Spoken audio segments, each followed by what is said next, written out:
As I record this voice note, there are 2,891 corona positive cases in Telangana, 3,898 in Andhra Pradesh.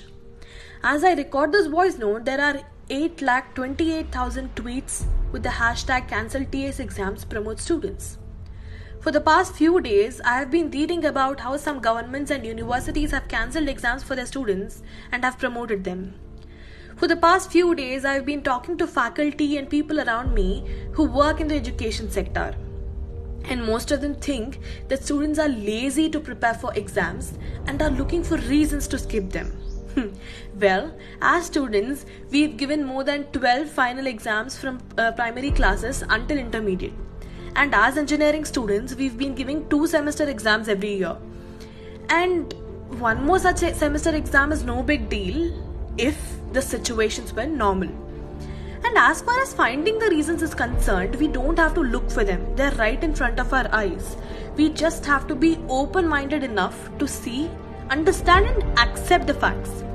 Here are 10 reasons why exams this semester must be cancelled and everyone must be promoted.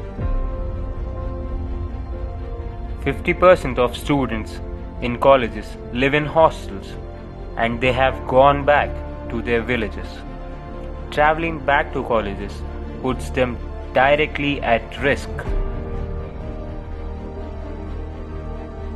Even if they have to come back from the villages, they need to be quarantined for 14 or 21 days.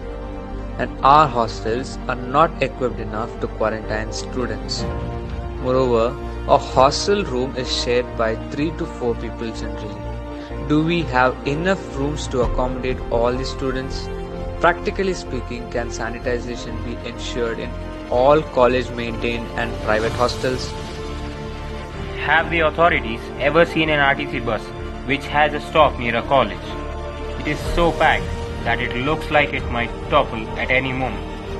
And if exams are conducted, who will ensure that all the students will reach their examination centers on time after following social distancing and wearing masks? Do the authorities have the slightest idea about how much of the portion was actually covered before the lockdown was announced? In most colleges, less than 50%. How effective were the Zoom classes? Not really, or rather not at all. A lot of our faculty couldn't understand and adapt to the technology. We do not intend to blame them at all. They were not prepared for a crisis like this. We salute the pain and effort they took to try and cover the syllabus. When no government across the world was prepared for a crisis like this, we did not expect our college and management to be prepared for it. The online classes were not accessible to everyone, even if we assume they were effective. A lot of students live in remote areas where the internet was not accessible or was slow. There were a lot of students who had network issue because of all this traffic. When the hostlers were asked to vacate the hostels, they assumed it was just a matter of couple of weeks until everything gets back to normal. And so they left their books in the hostel.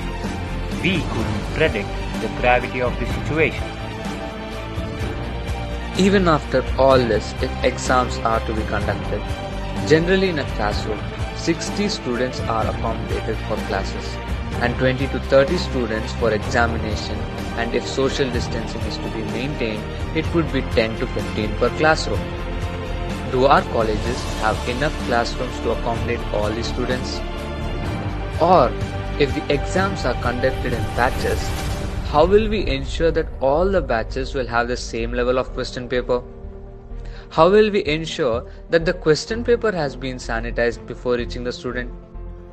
If exams are conducted in November, then will there not be any excess burden on the students? This literally means he or she is writing around 8 to 12 semester exams and 6 to 8 lab exams at once. Will this not affect his or her performance? Last but not the least, our syllabus is extremely outdated. There is very less, if not no value addition because of the subjects we study. If it's not clear already, this is a virtual protest. When we talk about stakeholders of the education system, we place students at the top of it. And if students' voice is ignored, then phrases like youth is the future of India, India has the youngest brains are mere words everybody uses at their own convenience, but nobody actually means them.